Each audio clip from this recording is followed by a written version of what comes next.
Social మీడియాలో పోస్టులు పెట్టి ఆడబిడ్డల్ని అవమానిస్తే కబద్దార్ జాగ్రత్తగా ఉండండి. అవమానించిన 5 నిమిషాల్లో మీ చొక్కా పట్టుకునే మా పోలీసు సిద్ధంగా ఉంటారు. ఏం తమ్ముడు, లాండ్ ఆర్డర్ అవసరమా లేదా? ఆడబిడ్డల్ని గౌరవించాలా లేదా? ఆడబిడ్డల్ని అవమానించే వాళ్ళని శిక్షించాలా లేదా అని మిమ్మల్ని అడుగుతున్నా. అవును అంటే గట్టిగా చెప్పండి అవునని.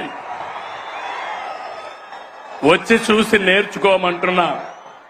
పులివెందల ఒంటెమిట్ట ఉప ఎన్నికల్లో ఏం జరిగింది తమ్ముళ్ళు చూశారు. ఏం చేశారు? రప్ప అని ఆడిచ్చారా లేదా అని నేను అడుగుతున్నా. బెండు తీశారు.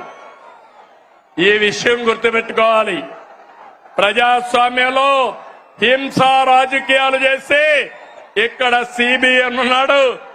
మీరు ప్రపంచంలో ఎక్కడ దాక్కున్నా దోషులను తీసుకొచ్చి చట్టం ముందు నిలబెట్టే బాధ్యత నాదని మరొకసారి హామీ ఇస్తున్నా.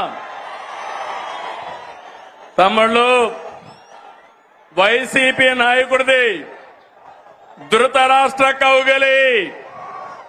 ఎవరైనా పొరపాటున ఫేక్ మాటలు నమ్మి యామారితే ధృతరాష్ట్ర కౌగులికి బలైపోతారు. 5 ఏళ్లు అయిపోయామా లేదా అని మిమ్మల్ని అడుగుతున్నా. 5 ఏళ్లు మీ ముఖంలో నవ్వు చూసావా అని అడుగుతున్నా. ఈరోజు స్వేచ్ఛనిచ్చామా లేదా అని మిమ్మల్ని అడుగుతున్నా. అవునంటే గట్టిగా చెప్పండి అవునని. తమ్ముళ్ళు, రాయలసీమ తెలుగుదేశం ఆవిర్భావంతోనే సీమ ప్రజల జీవితాల్లో మార్పు వచ్చింది.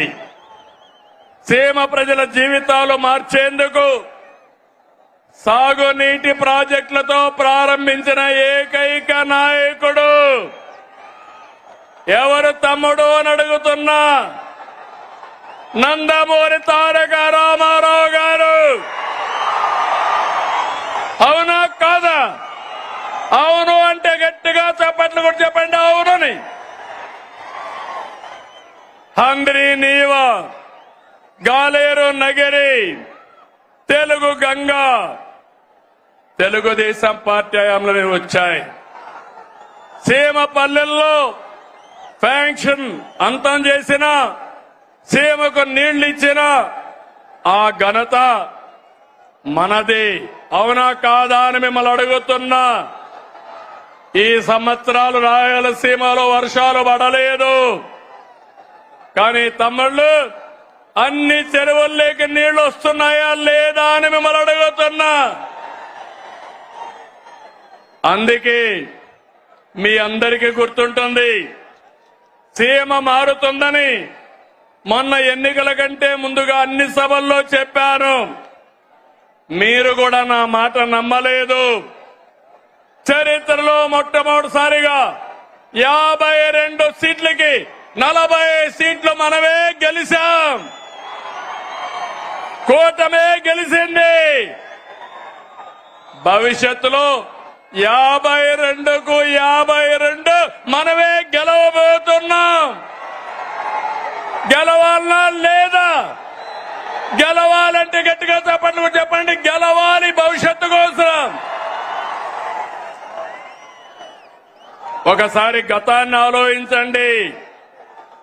అనంత ఎడారిగా మారే పరిస్థితులు ఉండేటివి. డ్రిప్ ఇరిగేషన్ తీసుకొచ్చాను. సాగునీటి ప్రాజెక్టుల పైన శ్రద్ధ పెట్టి ఎడారి నేలకు జీవం పోశాం.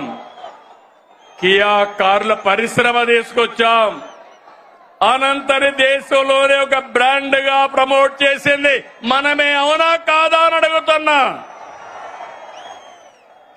తమిళ్లో మళ్లీ ఈరోజు హామీ ఇస్తున్నా. అనంతపూర్ అభివృద్ధికి బ్లూ ప్రింట్ తయారు చేశా. మొన్ననే అందరి నీవ 3,850 కోట్లు కృష్ణమ్మని కుప్పం వరకు తీసుకెళ్ళాం. 5 ఏళ్లలో చేయలేని పని 100 రోజుల్లో చేసిన ఘనత మనదని చెప్పి నేను మీకు తెలియజేస్తున్నా. పత్తికొండ, జీడిపల్లి, పెన్నా అహోబిలం, గొల్లపల్లి, చెర్లోపల్లి, అడవిపల్లి, గాజుల దిన్నెం అన్ని ప్రాజెక్టులో నీళ్లు నింపుతున్నాం. గండికోట, బ్రహ్మసాగర్, సోమశిల,